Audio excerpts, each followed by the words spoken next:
Welcome welcome to a new podcast of bug bug with Karun Rajdan. मैंने आपको ये तो बताया कि मैंने दिल वाले, दिल जले, दीवाने, कयामत, दुश्मनी, न जाने ये सारी फिल्में त्रिमूर्ति कैसे लिखी और गर्लफ्रेंड और भट्टी और छुट्टी कैसे बनाई और वगैरह वगैरह वगैरह, रजनी और तहकीकात की भी बात हुई। आज मैं आपको शिव तंत्र के बारे में बताऊंगा। इंसान जीवन मरण के चक्रव्यूह में फंसा हुआ है। वेद, पुराण, बुद्ध, महावीर और शिव भी यही कहते हैं। लेकिन शिव अपने तंत्र के जरिए आपको राह दिखाते हैं कि आप ध्यान से, सांसों से, योग से और श्लोकों के उच्चारण से इस चक्रव्यूह को भेद कर परम आनंद पा सकते हैं।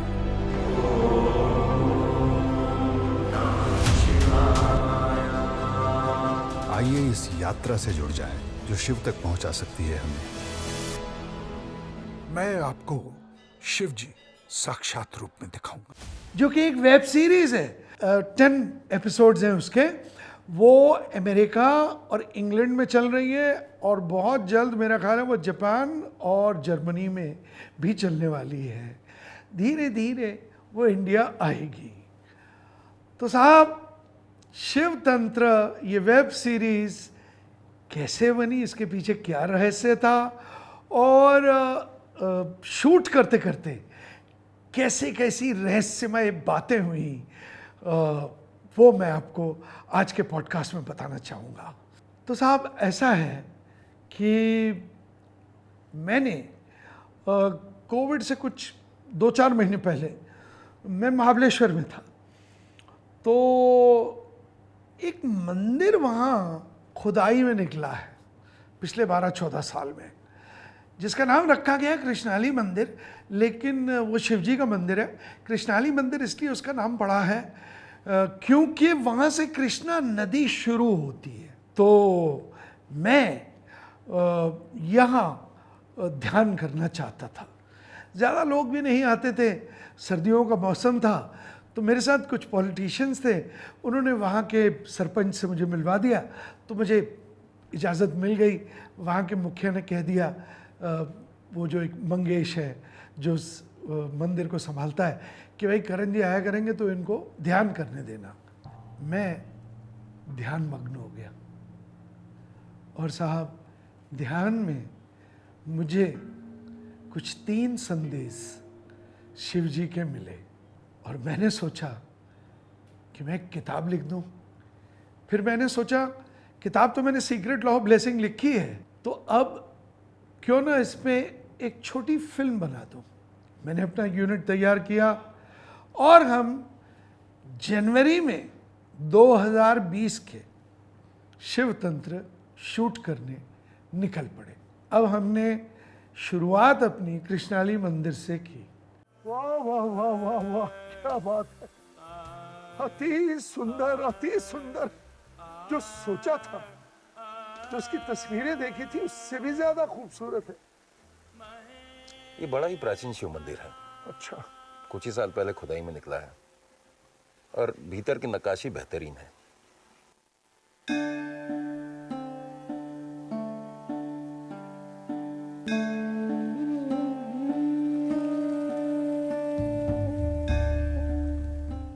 फिर हम सतारा गए एक मंदिर में। फिर साहब हम कुछ और मंदिरों में इर्द गिर्द गए महाराष्ट्र में।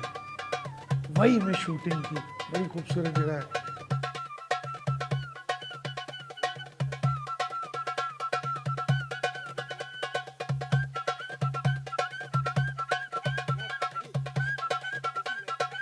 इसके बाद बॉम्बे आ गए। बॉम्बे में एडिटिंग हुई। मुझे एक 45 मिनट की फिल्म बनानी थी, 30-40 मिनट की। वो 45 मिनट की बन के सामने आ गई। इसमें मैंने किया क्या, क्योंकि कहानीकार भी हूँ, तो मैंने एक बात देखी है लोगों में जो बहुत ज़्यादा पूजा पाठ भी करते हैं। तो वो लोग जब पूजा पाठ करते हैं तो ऐसा भी होता है कि बड़ा मुश्किल समय आ जाता है कई बार, तो उन्हें भगवान पे शक हो जाता है, भगवान के अस्तित्व पर शक हो जाता है। आपके साथ भी हुआ होगा, मेरे साथ भी हुआ है। तो हम जो हैं मनुष्य, हम विश्वास और संदेह के बीच चल रहे होते हैं। तो मैंने 2 किरदार इसमें बनाए, एक विश्वास, एक संदेह, और ये दोनों साथ साथ चल रहे हैं और अलग अलग मंदिरों की परिक्रमा कर रहे हैं। अब संदेह क्यों चलेगा, लेकिन संदेह को जो है वो विश्वास अपना टूर गाइड बना लेता, क्योंकि वो बाहर से आया है, महाराष्ट्र। अरे कब तक खड़े रहेंगे वहां संदेह साहब। कमाल कमाल की कहानियां हैं शिव जी के बारे में, बड़े फैसिनेटिंग है ये। चला करिए मंदिर, मजा आएगा आपको। देखिए, मैंने आपसे कई बार कहा है कि जिसे मैं देख नहीं सकता या जो अदृश्य है उसमें मैं विश्वास नहीं करता। अच्छा, अगर मैं आपको शिव जी दिखा दूं तो क्या तब आप उनमें विश्वास करेंगे? अगर दिखा दें तो मैं विश्वास करूंगा। ये मेरा वादा है, मैं आपको शिव जी साक्षात रूप में दिखाऊंगा, साक्षात।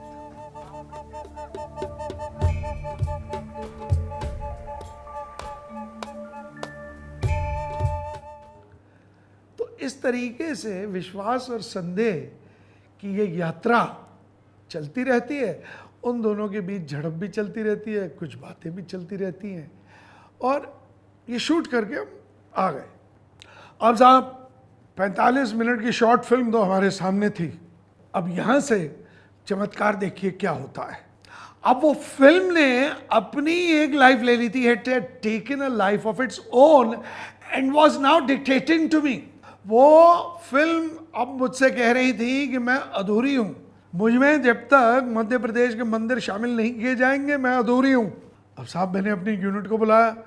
अब मैंने कहा भाई, अब मेरी ऐसी इच्छा है कि अब मध्य प्रदेश के मंदिर जो हैं इसमें शूट करें शिव तंत्र में। तो मेरा बड़ा मन था कि हम महाशिवरात्रि के दिन जो है इन मंदिरों की शूटिंग करें और महाशिवरात्रि के दिन हम ये शेड्यूल शुरू करें। अब साहब ये मुश्किल तो था, क्योंकि मध्य प्रदेश में आसान तो नहीं है महाशिवरात्रि के दिन शूटिंग करना और फिर वहाँ से अपनी शेड्यूल को आगे ले जाना। तो खैर मुझे जिद थी। अब वो शायद शिव जी चाहते थे कि मैं महाशिवरात्रि उज्जैन में कैप्चर करूं, तो हम निकल पड़े इंदौर और उज्जैन।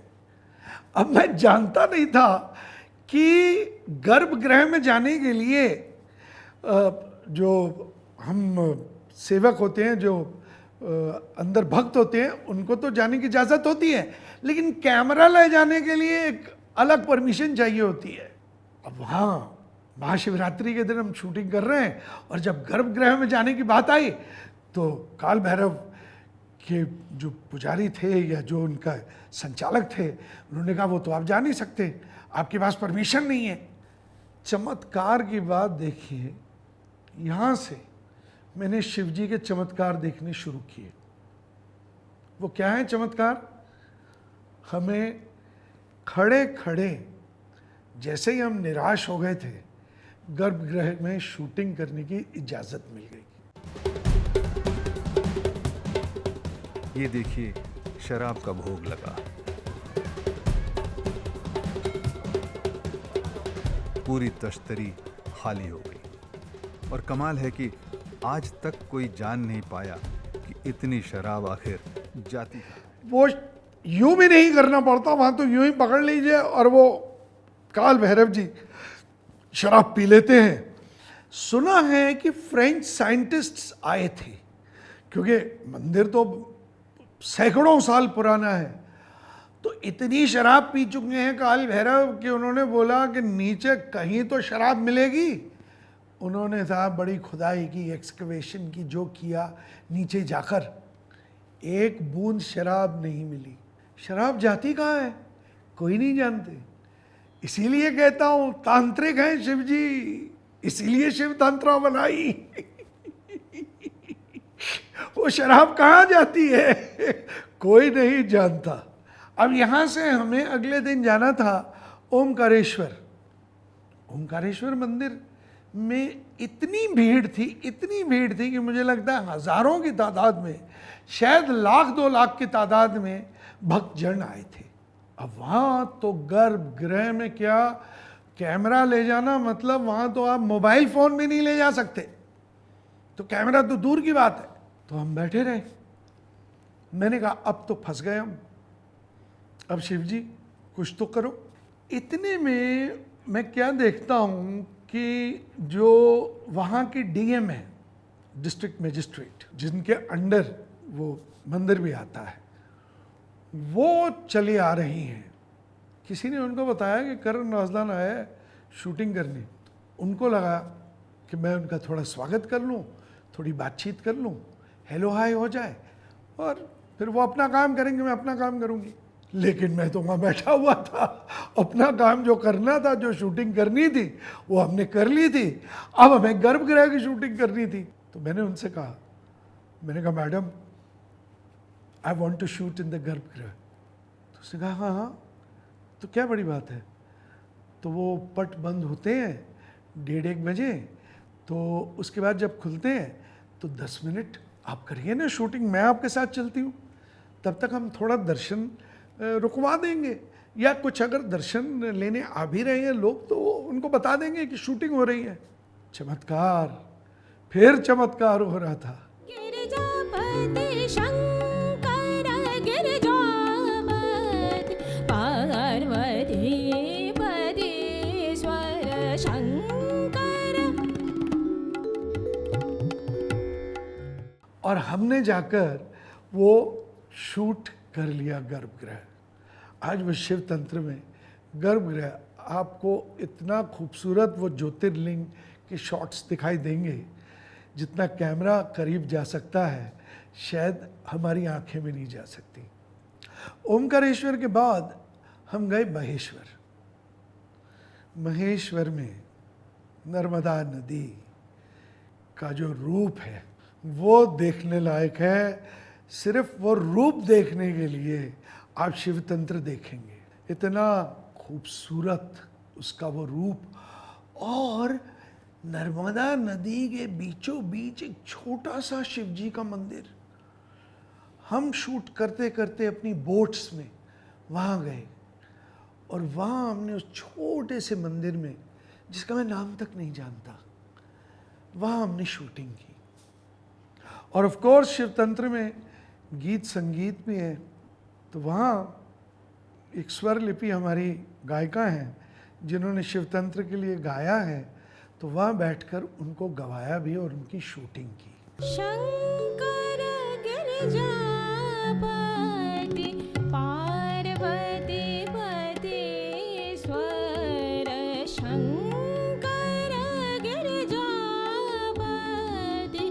पार्वती पतीश्वर गले मुंड माला गले मुंड माला माया महेश्वर शंकर गिरिजापति पार्वती पतीश्वर गले मुंड माला गले मुंड माला माया महेश्वर। अब महाकाल में मुझे भस्म आरती शूट करनी थी, तो सब भस्म आरती तो शूट करना नामुमकिन है, वहाँ सबने मना कर दिया।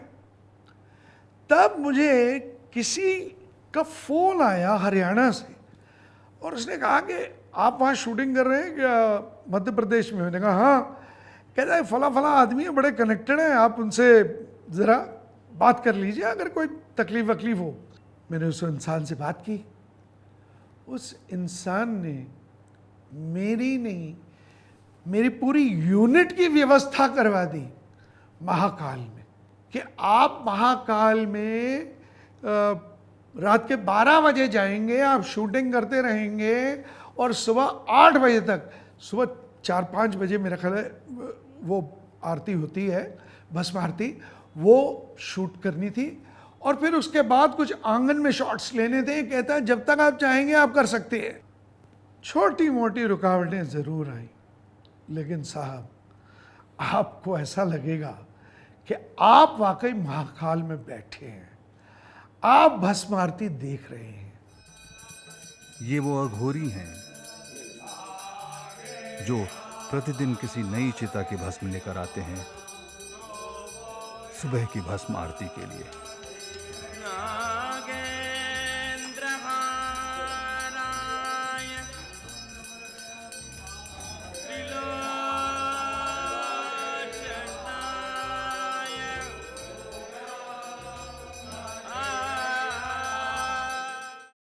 तो ये सारी चीज़ें जो हैं, ये तो सारी चमत्कारी हैं।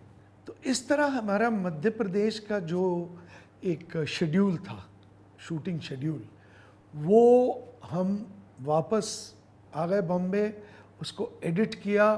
अब हमारी शॉर्ट फिल्म 1.5 घंटे की बन चुकी थी, यानी कि एक फीचर फिल्म की लेंथ की, क्योंकि 1.5 घंटा फीचर फिल्म की लेंथ होती है मिनिमम, उससे ज़्यादा भी हो सकती है।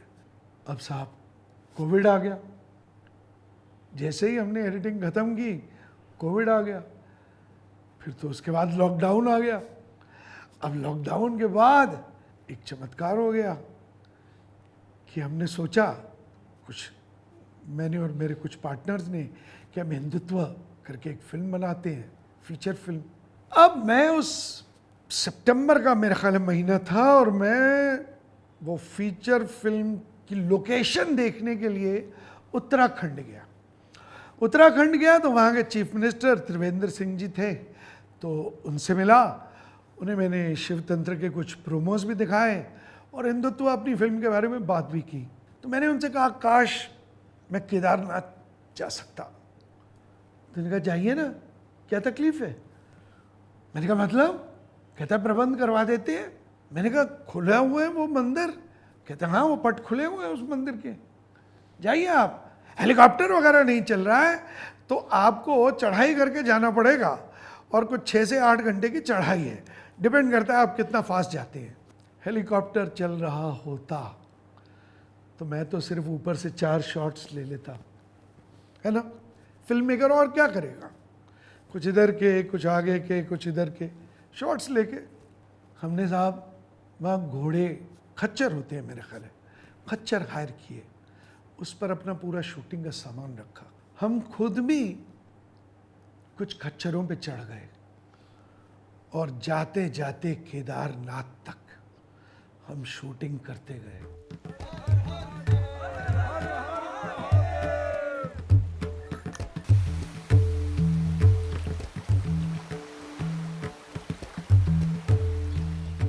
और ऊपर जाकर क्या देखता हूँ कि वो भव्य भवन के बाहर मुश्किल से कुछ 40-50 लोग हैं। ये अज्ञात यात्रा आपको उस अनंत का स्वाद देती है जो शिव है। कब मिलते हैं ऐसे दर्शन कि इतने कम लोग, इतनी शांति, ऐसा लग रहा था कि पहाड़ हमसे कुछ बातें कर रहे हैं। और वो जो नदी बह रही थी एक, वो भी ऐसी कलकल करती बह रही थी कि लग रहा था कि यहीं बस जाओ। हमने केदारनाथ जी, और केदारनाथ जी के ऊपर एक भैरव बाबा का मंदिर है, वहाँ से केदारनाथ जी के दर्शन होते हैं मंदिर के। हमने ये 2 मंदिरों को पूरी तरह अपने कैमरे से कैप्चर किया, और नीचे आते वक्त भी हम शूटिंग करते करते आए। और वापसी में हम देवप्रयाग पे रुके, और वहाँ जो कुछ नदियों का संगम होता है, जहाँ से गंगा नदी शुरू होती है, वहाँ शूटिंग की। और उसके बाद ऋषिकेश में आके शूटिंग तो करनी ही थी, हरिद्वार में शूटिंग तो करनी ही थी। तो इस तरह शिव तंत्र बनती रही और हम बस दृष्टा की तरह देखते रहे कि शिव जी क्या क्या करवा रहे हैं हमसे। मैंने कहा ना, महाराष्ट्र में एक बार आके मैंने वो फिल्म एडिट कर ली थी, तो उसके बाद मुझे ये लगा कि अब जो है फिल्म ये जीवित हो गई है और अब हमसे ये वो करवा रही है जो ये चाहती है।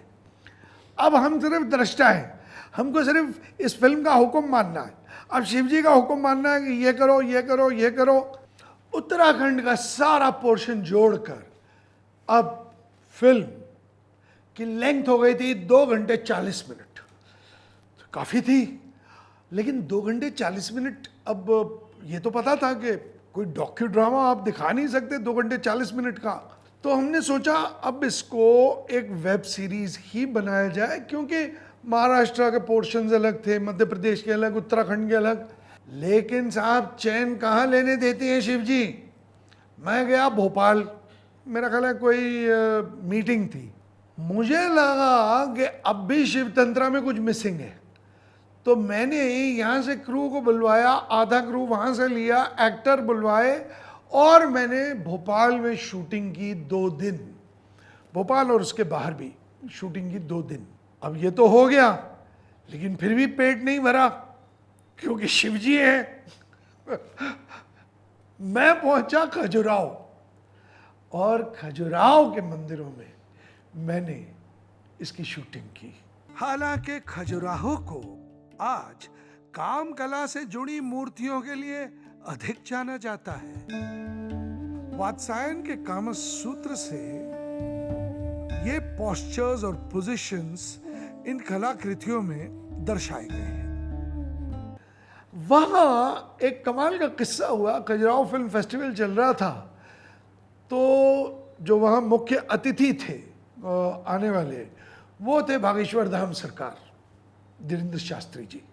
उन्होंने मुझे जब कुछ सम्मानित करते हुए एक अवार्ड दिया और कुछ एक पहनाया, तो मेरे कान में कहा कि कल बालाजी के दर्शन करने बागेश्वर धाम आइए। तो मैं अगले दिन मेरे ऑर्गेनाइजर्स लेके मुझे पहुंच गए, उनसे मुलाकात हुई। लेकिन साहब कैमरा तो साथ ही चलता है, तो बागेश्वर धाम भी हमने शूट किया। बालाजी के दर्शन करते हैं।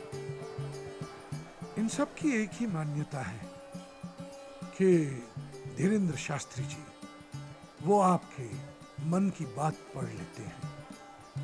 जो आप सोच रहे हैं वो जान जाते हैं और एक पन्ने पे लिख देते हैं, और उनके जवाब आपके सवाल पूछने से पहले आपको दे देते हैं। और वो ट्यूसडे का दिन था, तो वो हनुमान जी का दिन होता है, तो इतनी भीड़, वो सारा शूट करके मैंने शिव तंत्र में डाला। इस तरह शिव तंत्र कंप्लीट हुई। आखिरी शॉट उसका बागेश्वर धाम में लिया गया। और तो और अब ये अमेरिका में, इंग्लैंड में, जापान में और जर्मनी में दिखाई जा रही है। धीरे धीरे इंडिया आएगी। मैं तो चाहता हूँ कि ये आप सब तक पहुँचे और आप सब शिव तंत्र देखें। और ये भी बता दूँ, इसका सीज़न 2 भी मेरे दिमाग में है, क्योंकि जैसे कि मैंने आपको बताया कि विश्वास और संदेह ये झगड़ा तो चलता रहता है। तो विश्वास और संदेह ने महाराष्ट्र, मध्य प्रदेश और उत्तराखंड का सफ़र तो कर लिया। अब साहब विश्वास अपने आप कुछ और लोगों को लेकर, जिन्हें संदेह रहता है कि शिवजी का अस्तित्व सही है भी या नहीं, शिवजी असल में है भी या नहीं, उन्हें लेकर मानसरोवर जाएगा अगले सीज़न में, कैलाश जाएगा और कुछ ऐसे ही खूबसूरत वादियों में, जगहों में और समंदर के तट पर, और साहब सोमनाथ, तो ऐसे कुछ दर्शन आपको देखने को मिलेंगे। अगर आप मेरी बातें सुनकर प्रसन्न हुए या आपको ये अच्छा लगा पॉडकास्ट, और ये जो दृश्य हमने शिव तंत्र के दिखाए हुए अच्छे लगे, तो इसे ज़रूर शेयर करिएगा, सब्सक्राइब करिएगा हमारे इस चैनल को, ताकि हम आगे बढ़ते रहें, आपको कुछ ऐसे ही खूबसूरत खूबसूरत नज़ारे, कुछ खूबसूरत खूबसूरत दर्शन और भी करवाते रहें, कुछ खूबसूरत खूबसूरत लोगों से भी मिलवाते रहें।